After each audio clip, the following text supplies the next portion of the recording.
दोस्तों, जापान वैसे तो हर चीज में सारे देशों से आगे है, फिर चाहे बात टेक्नोलॉजी की हो या फिर अपने काम के प्रति पंक्चुअल रहने की हो। यहाँ का हर इंसान 24 घंटे सिर्फ और सिर्फ अपनी ग्रोथ के लिए काम करता है। तो कभी आपने सोचा है कि कैसे इतने लंबे समय तक लोग डेडिकेशन के साथ काम कर पाते हैं और क्यों जापान में लोग इतने लंबे समय तक सरवाइव कर पाते हैं? देखो, जापान में एक गांव है ओकिनावा। यहाँ पर लोग 100 साल से भी ज्यादा जीते चले आ रहे हैं, जबकि हमारे यहाँ ऐसे बहुत लोग होते हैं जो 100 साल तक क्या बल्कि 80 साल तक भी नहीं जी पाते। इनफैक्ट आपको ओकिनावा में 80 साल के लोग भी खेतों में मेहनत करते हुए मिल जाएंगे।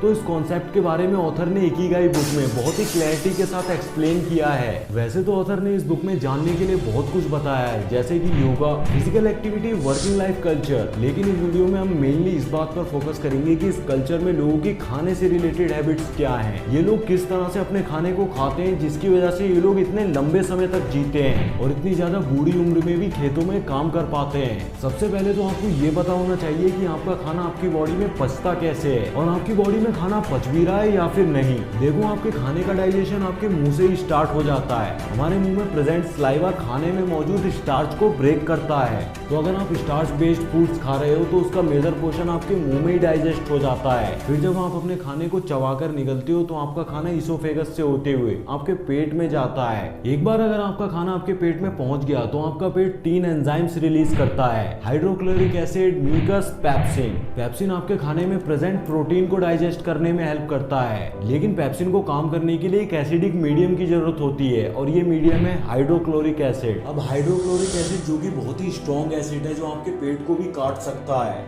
इसीलिए आपके पेट पर म्यूकस भी रिलीज होता है जो आपके पेट की इनर वॉल्स को चारों तरफ से घेर लेता है और उन्हें प्रोटेक्ट करता है। तो अगर आपके पेट में म्यूकस कम हो जाए और हाइड्रोक्लोरिक एसिड बढ़ जाए तो ये आपके पेट को नुकसान पहुंचाने लगता है और इससे हमारे पेट में छाले पड़ जाते हैं जिन्हें अल्सर भी कहा जाता है। जब पेट में ये तीनों एंजाइम्स आ जाते हैं तो पेट एक चर्निंग एक्टिविटी करने लगता है, वो श्रिंक करता है और फिर एक्सपैंड करता है, जिससे पेट के एंजाइम्स खाने में मिल जाते हैं और खाना अच्छी तरह से डाइजेस्ट हो जाता है। अब यहाँ आपको ये समझना होगा कि अगर आप अपना पूरा पेट भरकर खाना खा लेते हैं तो उससे चर्निंग एक्टिविटी के लिए जगह ही नहीं मिलती और वो खाना ज्यादा टाइम तक आपके पेट में पड़ा हुआ सड़ता है। इसीलिए कभी भी पूरा पेट भरकर खाना नहीं खाना चाहिए, पेट को थोड़ा खाली रखना चाहिए ताकि पेट में ऑक्सीजन भी सही से आती जाती रहे और खाना अच्छे से मूव कर सके।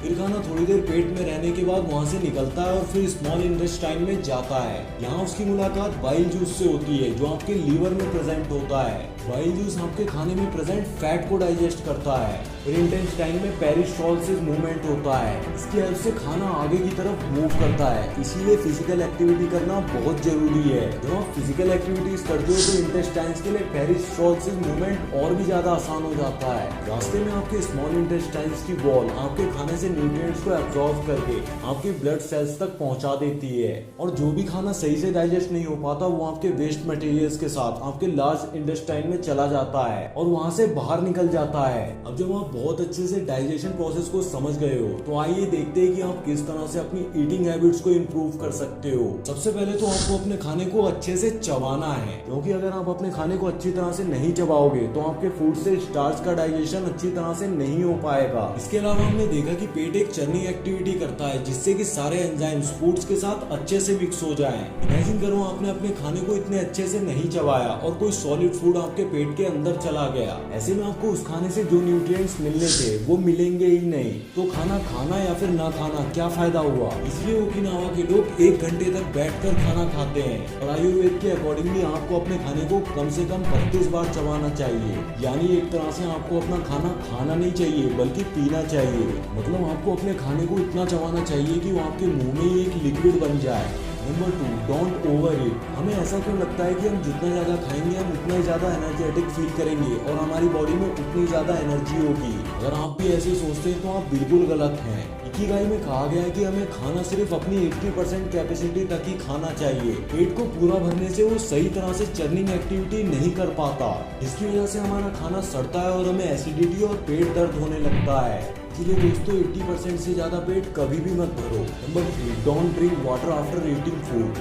पानी एक ऐसी चीज है जो हर चीज को डाइल्यूट कर देता है और उसे कम इफेक्टिव बना देता है। दूध में पानी मिलाने से वो पतला हो जाता है और एसिड में पानी मिलाने से वो कम इफेक्टिव हो जाता है। जैसा कि हमने देखा कि हमारे पेट में काफी सारे एंजाइम्स रिलीज होते हैं, तो जब हम खाने के तुरंत बाद पानी पी लेते हैं तो हमारे सारे एंजाइम्स डाइल्यूट हो जाते हैं, उनका असर कम हो जाता है, जिससे हमारा खाना सही से डाइजेस्ट नहीं हो पाता।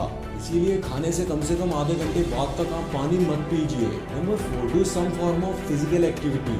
ओकिनावा के लोग लंबे टाइम तक फिट रहने के लिए काम नहीं करते, बल्कि वो लंबे टाइम तक काम करते हैं, इसीलिए वो फिट रहते हैं। वहाँ के लोग आज भी अपने डेली कामों को करने के लिए टेक्नोलॉजी का यूज नहीं करते, वो अपने हाथों से ही काम करना पसंद करते हैं। लेकिन आजकल हम अपना सारा टाइम घर पर बैठकर वीडियो गेम्स खेलने में या फिर फालतू की स्क्रोलिंग करने में बिता देते हैं, जिसकी वजह से हमारे इंटेस्टाइन्स में पेरिस्टाल्सिस मूवमेंट भी नहीं हो पाते और हमारा ब्लड सर्कुलेशन भी खराब हो जाता है। इसीलिए आप दिन भर में ज़्यादा से ज़्यादा फिजिकली एक्टिव रहने की कोशिश करो।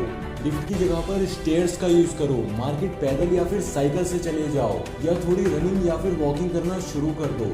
मुझे उम्मीद है कि ये वीडियो आपके लिए बहुत ही इंफॉर्मेटिव रहा होगा और आपको इससे बहुत कुछ सीखने को मिला होगा। तो अगर आपको ये वीडियो पसंद आया हो तो इस वीडियो को लाइक और चैनल को सब्सक्राइब जरूर कर लेना। तो दोस्तों, आज की इस वीडियो के लिए बस इतना ही। मैं मिलता हूँ आपसे किसी नई वीडियो में नए टॉपिक के साथ। तब तक के लिए वीडियो देखते रहो और सीखते रहो।